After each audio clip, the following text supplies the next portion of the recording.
College ও বিশ্ববিদ্যালয়ের শিক্ষকদের জন্য জোড়া সুখবর। অবসরের বয়স বেড়ে হলো ৬২, ৬ মাসের মধ্যে সব শূন্য পদের শিক্ষক নিয়োগ। চালু হচ্ছে এলটিসি ও স্বাস্থ্য বীমা, ঘোষণা মুখ্যমন্ত্রী। রোজভ্যালি কাণ্ডে সুদীপকে জেরায় চাঞ্চল্যকর তথ্য। বেসরকারি মেডিকেল কলেজ খোলার পরিকল্পনা। তৃণমূলের প্রথম সারির নেতার কাছে গৌতম কুণ্ডুকে নিয়ে যান সুদীপই। শাসক দলের এক বিধায়কের কাছে গৌতমকে পাঠান ওই নেতা। রোজভ্যালি কাণ্ডে চাঞ্চল্যকর মোড়। গৌতম কুণ্ডুর গোপন ফোন সিবিআইয়ের হাতে। সেই ফোনই তাপস পাল সহ একাধিক প্রভাবশালীর কথোপকথন। উদ্ধার অডিও ক্লিপিংস। কথোপকথনের ভিত্তিতে কয়েকজনকে তলবের সম্ভাবনা। রোজভ্যালি কাণ্ডে চাঞ্চল্যকর তথ্য। সুদীপ ও গৌতম কুণ্ডুর মোবাইল থেকে প্রভাবশালীর কাছে ফোন। দুজনের কল ডিটেল খতিয়ে দেখে মিল পেয়েছেন গোয়েন্দারা।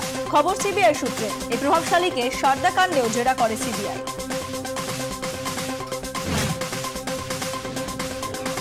তাপস পালের শারীরিক অবস্থা স্থিতিশীল। জেল হাসপাতালে বেশ কয়েকটি শারীরিক পরীক্ষা।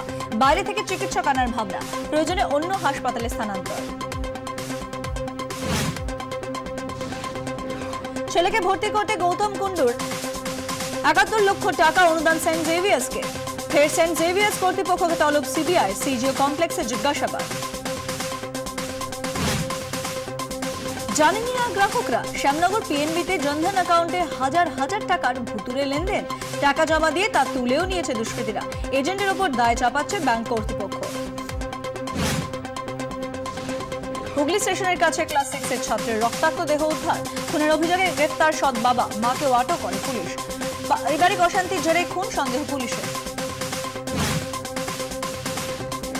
স্মৃতিশক্তি দুর্বল, অল্পেই ভুলে যাচ্ছেন, কঠিন সময় মাথা কাজ করছে না। নিয়ম করে খান পালং শাক, পালং খেয়ে ধরে রাখুন বয়স। দেখুন পালংয়ের ভেলকি আজ রাত 8:30টায়। মুখবধির ছেলেকে নিয়ে ঘর ছাড়া শ্যামল চক্রবর্তী। হাসপাতালের ওয়েটিং রুমে আপাতত স্থায়ী ঠিকানা। ছেলের চিকিৎসার খরচ নিয়ে চিন্তায় গোটা পরিবার। পাশে জি হেল্পলাইন। দেখুন জি হেল্পলাইন আজ সন্ধ্যে 7টায়।